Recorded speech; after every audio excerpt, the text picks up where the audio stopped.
U S جو ہے وہ ویٹو کرتا چلا گیا اور من چاہے فیصلے اور اپنے مفادات کے تابع فیصلے کرتے رہنے کی جو یہ یو ایس کی روش تھی، اور اس کے ویسٹرن الائز نے جس طرح اس کا ساتھ دیا، اکثر چاہتے ہوئے اور کبھی نہ چاہتے ہوئے اس کا جو ساتھ دیا، اس کی وجہ سے یونائٹڈ نیشنز جو ہے وہ اپنا وقار، اپنی اہمیت اور اپنی ضرورت کو بتدریج وہ کھوتی چلی گئی، اور اب ہم کہہ سکتے ہیں کہ مے ریسٹ ان پیس۔ اب یونائٹڈ نیشنز کی جو اس طرح سے اس کا ارریلیونٹ ہو جانا ہے، یا اس کا بحیثیت انٹرنیشنل باڈی کے اس کا معدوم ہو جانا ہے، یہ ایک سانحہ ہے، اس لیے کہ جیسی بھی تھی یونائٹڈ نیشن ایک ایسا فورم تھی جس پر ممالک اپنے جو تنازعات ہیں، اپنی جو آپس کی ان کی لڑائیاں ہیں، ان کو جنگوں میں بدلنے کے بجائے وہ مذاکرات کی ٹیبل پہ لے آتے تھے، اور اس کے بعد جو ہے وہ کہیں نہ کہیں کسی نہ کسی سمجھوتے کی امید جو ہے وہ رہتی تھی۔ اسی کے ساتھ ایک بہت بڑی ڈیولپمنٹ جو ہوئی ہے اس وقت، وہ ہے نیٹو کے حوالے سے جو ایک اس کا وہ میلٹ ہو رہا ہے۔ نیٹو الائنس جو ہے وہ میلٹ ہو رہا ہے، اور اس کی جو وجہ ہے وہ یوکرین وار اس الائنس کا جو ہے وہ میلٹنگ پوائنٹ ہے۔ جب یو ایس ایس آر کے ٹوٹنے کے بعد، جب معاہدہ وارسا جو ہے وہ اپنے آپ ختم ہو گیا، اس کے بعد نیٹو کی جو اہمیت تھی وہ بس اتنی رہ گئی تھی کہ وہ امریکہ کے جو مڈل ایسٹ کے اندر جو اس کے عزائم تھے، اور جس طریقے سے وہ عراق اور ایران اور سیریا، یہاں پر جو اس کے عزائم تھے، وہ ان کو پورا کرنے کے لیے نیٹو الائنس کا سہارا لیے ہوئے تھا، اور جو اس کے مغربی اتحادی تھے وہ اس کے ہر جو فیصلہ تھا، جو انٹرنیشنل قوانین کے خلاف تھا، جو مورالٹی کے خلاف تھا، جو ویلیوز اور ایتھکس کے خلاف تھا، وہ اس کے ساتھ جو ہے وہ دیتے چلے گئے۔ اور آج اب یہ وقت آ گیا ہے کہ ایک نیٹو کنٹری ڈنمارک کے اٹانومس ایک جو ٹیریٹری ہے گرین لینڈ، امریکہ اس کا دعوے دار ہے، اور اس نے یہ دھمکی دی ہے کہ اگر اس سے گرین لینڈ نہ دیا گیا تو وہ اس سے بزور طاقت حاصل کر لے گا۔ یہ ایک ایسا ایشو ہے جس کے بعد نیٹو الائنس کو بس فارملی ختم ہونا باقی رہ گیا ہے، حقیقتاً وہ ختم ہو چکا ہے، اس کی اب کوئی حیثیت باقی نہیں رہ گئی ہے۔ یوکرین وار کے خاتمے کے حوالے سے الاسکا میں جو صدر ٹرمپ اور صدر پوٹن کی ملاقات ہوئی تھی، جس کے حوالے سے ٹرمپ بہت پر امید تھے، اور انہوں نے اپنے دعووں میں یہ کہا تھا کہ وہ اپنی جیسے ہی وہ پریزیڈنٹ بن جائیں گے تو وہ پہلے ہی جو کام کریں گے وہ یہ وار ختم کر دیں گے۔ بہرحال وہ وار ختم کچھ اس طرح سے ہوئی کہ وہ مکمل طور پر ایک جسے کہتے ہیں کہ وہ سرنڈر ثابت ہوئی، وہ اس طرح سے کہ یو ایس اس وار میں سے نکل گیا۔ یو ایس کا ایک آپ اس کا پیٹرن سمجھیں کہ اس نے 1999 میں یو ایس ایس آر کے ٹوٹنے کے بعد بہت ساری گارنٹیز جو ہیں وہ رشیا کو دی گئی تھی یو ایس کی طرف سے، اور ویسٹرن جو اس کے الائز تھے کہ رشیا کی جو سیکیورٹی ہے، اسٹریٹجک سیکیورٹی، اس کو کسی طریقے سے بھی تھریٹ نہیں کیا جائے گا۔ لیکن یہ سلسلہ جاری رہا، اور جو بالٹک ریاستیں تھیں وہ نیٹو میں شامل ہوئی، اور اس کے بعد یہ جو نیٹو کے کنٹریز ہیں وہ یوکرین تک اس کا دائرہ بڑھنا شروع ہوا، اور یوکرین نے بھی نیٹو میں شمولیت کی جب بات کی تو رشیا کی جو ہے وہ اس کے لیے اور اس کی بقا کے لیے ایک بہت بڑا سوال کھڑا ہو گیا۔ تو پھر یوکرین کے اندر ایک جنگ شروع ہو گئی جو کہ ابھی جاری ہے۔ انیشیلی یو ایس نے اور اس کے مغربی اتحادیوں نے اس جنگ کے اندر ایک ساتھ حصہ لیا، لیکن بعد ازاں یو ایس اس سے پیچھے ہٹ گیا، اور اب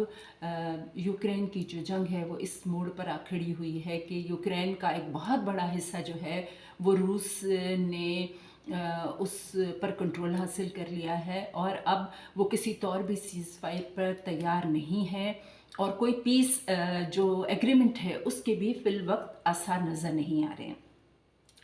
اور اسی کے ساتھ جو یو این کا اس پورے تنازع کے اندر ایک کردار رہا ہے، اس کی کوئی حیثیت نہیں رہی۔ اس سے پہلے عراق کے حوالے سے، اور اب ریسنٹلی ہم نے دیکھا کہ غزہ کے اندر جو اسرائیلی جنوسائیڈ تھی اس کے حوالے سے بھی یو این جو ہے وہ ایک عضو معطل کی طرح سے تھا، اور اس کی کوئی آواز نہیں تھی، اس کی کوئی سے نہیں تھی۔ اسی کے ساتھ مڈل ایسٹ کے اندر جو اسرائیل گریٹر اسرائیل کا جو ایک پلان ہے، اس کو جس طریقے سے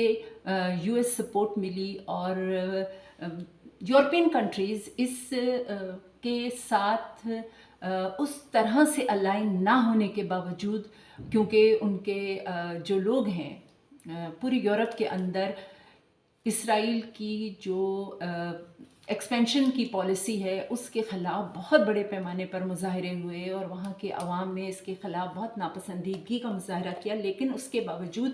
جو حکومتیں تھیں انہوں نے اس جو جنوسائیڈ تھی اس کے خلاف بر وقت وہ اقدامات نہیں اٹھائے، اور یہ گزشتہ 2.5 سال سے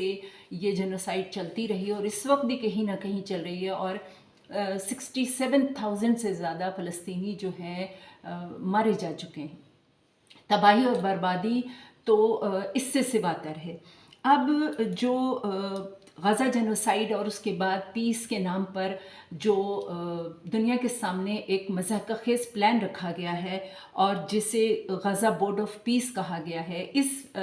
بورڈ آف پیس کے اندر پاکستان نے شامل ہونے کا فیصلہ کر لیا ہے۔ یہ ایک بہت مشکل فیصلہ ہوگا یقیناً، لیکن کیونکہ فیلڈ مارشل صاحب کو ان کے فیلڈ مارشل بننے سے پہلے سے ہی بہت پذیرائی مل رہی تھی، بہت آؤبھگت ہو رہی تھی ان کی، وہ واشنگٹن کے دورے کر رہے تھے، اور جو گزشتہ 10-12 سال سے پاکستان کے اندر سیاسی اتار چڑھاؤ تھا، وہ سیاسی اتار چڑھاؤ اس قسم کا تھا کہ پاکستان کو اپنی داخلی جو اس کا استحکام ہے وہ شدید چیلنجز سے دوچار تھا۔ اس کا جو اس کو سرحدی تنازعات جو اس کے افغانستان ہیں اس کے حوالے سے پریشانیوں کا سامنا تھا، وہاں سے دہشت گردوں کی آمد کی وجہ سے اس کا ایک صوبہ جو ہے وہ بری طرح سے دہشت گردی کا شکار تھا۔ بلوچستان کے اندر BLA اور دیگر علیحدگی پسند تنظیموں کی شکل میں اس کو ایک اور سنگین صورتحال کا سامنا تھا۔ تو پاکستان کے اندر اس وقت جو ہائبرڈ نظام چل رہا ہے، اس نظام کی یہ مجبوری رہی کہ اس نے ٹرمپ کے غزہ پیس بورڈ میں شامل ہونے کا فیصلہ کیا ہے۔ پاکستان کے جو فیصلہ ساز ہیں ان کو یاد رکھنا پڑے گا کہ امریکہ کے ساتھ ان کی جو دیرینہ وفاداریاں ہیں، اور ہمیشہ امریکی بلاک کے اندر انہوں نے اپنا جو مستقبل ہے اس کی انویسٹمنٹس کی ہیں۔ انہوں نے امریکہ کے ساتھ 47 سے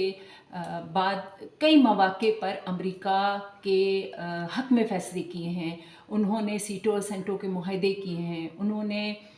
افغانستان میں امریکی جنگ کا حصہ بن کر سوویت یونین کے خلاف جو ہے امریکی جو اہداف تھے ان کو پورا کرنے میں ایک کلیدی کردار ادا کیا ہے، اور اس کے نتیجے میں خود اپنے ملک کو دہشت گردی، منشیات اور کلاشنکوف کلچر اور جسے کہتے ہیں کہ دہشت گردی کے مانسٹر کے حوالے کر دیا۔ لیکن اس کے باوجود امریکہ نے ہر مواقع پر چاہے وہ 71 کی وار ہو جب امریکہ کا 7واں بحری بیڑا جو آج تک وہاں نہیں پہنچ سکا پاکستان کی مدد کے لیے ہو، یا کوئی بھی اور دیگر موقع ہو، امریکہ ایک قابل اعتماد اسٹریٹجک پارٹنر نہیں ہے۔ اسی کے ساتھ جو ساؤتھ ایشین ریجن ہے جس کے اندر ہمارے ایک جانب ہمارا پڑوسی چائنا ہے اور مشرقی بارڈر پر ہمیں بھارت جیسے ہاسٹائل نیبر کا مقابلہ کرنا ہے، تو یہ ایک بہت مشکل فیصلہ ہے۔ اس فیصلے کے حوالے سے پاکستان کے اندر جو اس وقت ہائیبرڈ رجیم ہے، کیونکہ اس کے کرتا دھرتا پاکستان کی عسکری اسٹیبلشمنٹ ہے، تو تاریخ کا جو بھی فیصلہ ہوگا اور پاکستان کے حوالے سے اس فیصلے کے جو نتائج ہوں گے، اس کی زیادہ تر جو ذمہ داری ہوگی وہ شہباز شریف جو اس کا سیاسی فیس ہے اس پر نہیں ہوگی، بلکہ فیلڈ مارشل عاصم منیر اور ان کے ساتھ جو پورا ایک اسٹیبلشمنٹ کا عسکری دھڑا ہے، اس کی زیادہ ذمہ داری انہی پر ہوگی۔ اسی کے ساتھ ہم بات کر لیتے ہیں کہ دنیا میں اس وقت جو امریکہ اور اس کے تیزی سے بکھرتے ہوئے نیٹو الائنس کے جو مد مقابل دنیا میں جو ڈیولپمنٹس ہو رہی ہیں وہ کیا ہیں۔ امریکہ نے جو امریکی صدر ہیں انہوں نے اپنے انتخاب کے بعد جو متنازع جو انہوں نے اسٹیٹمنٹس دیے تھے، ان میں سے ایک ان کا اسٹیٹمنٹ جو تھا وہ کینیڈا کو 51 اسٹیٹ بنانے والی بات تھی اور کینیڈا کی انیکسیشن کی بات تھی۔ یہ بات انہوں نے ہوا میں نہیں کہی تھی، کہیں نہ کہیں امریکن ڈیپ اسٹیٹ یا جو ڈونلڈ ٹرمپ کا ایک ٹھگوں کا ٹولہ ہے، گینگسٹرز کا، جس میں مارکو روبیو شامل ہیں، جس میں اسٹیو بینن شامل ہیں، جس میں ان کے اپنے داماد شامل ہیں، یہ سارا جو ٹھگوں کا ٹولہ ہے، ان کو انہوں نے کینیڈا کے حوالے سے جس طرح کے بیانات دیے، تو حال ہی میں کینیڈا نے چائنا کے ساتھ ایک اسٹریٹجک پارٹنرشپ کی ہے، اور کینیڈین پرائم منسٹر نے اپنی ایک حالیہ تقریر میں جو انہوں نے ڈیووس کے اکنامک فورم کے دوران کی ہے، اس میں انہوں نے جو مڈل پاورز ہیں، جو مڈل پاور کنٹریز ہیں، ان کے کولیشن کی بات کی ہے، اور جو نام لیے بغیر انہوں نے صدر جو ڈونلڈ ٹرمپ ہیں ان پر تنقید کی ہے۔ اسی کے ساتھ جو لیڈرشپ کرائسس ہمیں یورپ میں دکھائی دے رہا ہے، جو رائٹ ونگ کا ہمیں اپرائزل دکھائی دے رہا ہے، جو ہمیں فاسسٹ اور اتھارٹیرین ٹینڈنسیز نظر آ رہی ہیں یورپ کی سیاسی لینڈسکیپ میں، یہ ایک چونکا دینے والا اور پریشان کن منظر ہے، اس لیے کہ دنیا یوں بھی authoritarian military back ground dictators یا جو فاشسٹ مونارکیز ہیں وہ اس کے انڈر ہے۔ دنیا کا صرف 12% اس سے کچھ زیادہ حصہ جو ہے وہ لبرل ڈیموکریسی کے انڈر سانس لے رہا تھا، لیکن بدقسمتی سے اب یہ 12% بھی رائٹ ونگ فاشسٹوں اور اتھارٹیرین مائنڈ سیٹ رکھنے والے سیاسی جو کھلاڑی ہیں ان کی زد میں آ چکا ہے۔ یہ اب دنیا اب ایک ایسے مرحلے میں داخل ہو چکی ہے، یہ ایک ایسا ایرا ہے جس میں یونیلیٹرلزم امریکہ کا جو ہے اس نے پوری دنیا کے اندر جو من مانی ہے اور ان کی جو ملٹری پاور ہے امریکہ کی، اس کی بنیاد پر انٹرنیشنل لا اور انٹرنیشنل انسٹیٹیوشنس کے پرخچے اڑاتی ہیں۔ انہوں نے ہر وہ فیصلہ کرنے کا اعلان کیا ہے جو ان صدر ٹرمپ کی اپنی موریلٹی یا ان کی ذاتی پسند یا ناپسند کے مطابق ہوگا۔ دنیا ایک ایسی دوراہے پر کھڑی ہے جہاں ایک جانب دنیا کی تیزی سے ترقی کرتی ہوئی گلوبل ساؤتھ کی معیشتیں ہیں، اور دوسری جانب دنیا کی سب سے بڑی ملٹری پاور جس نے حال ہی میں اپنا ملٹری بجٹ مزید $50 بلین جو ہے بڑھا دیا ہے، اب $1.5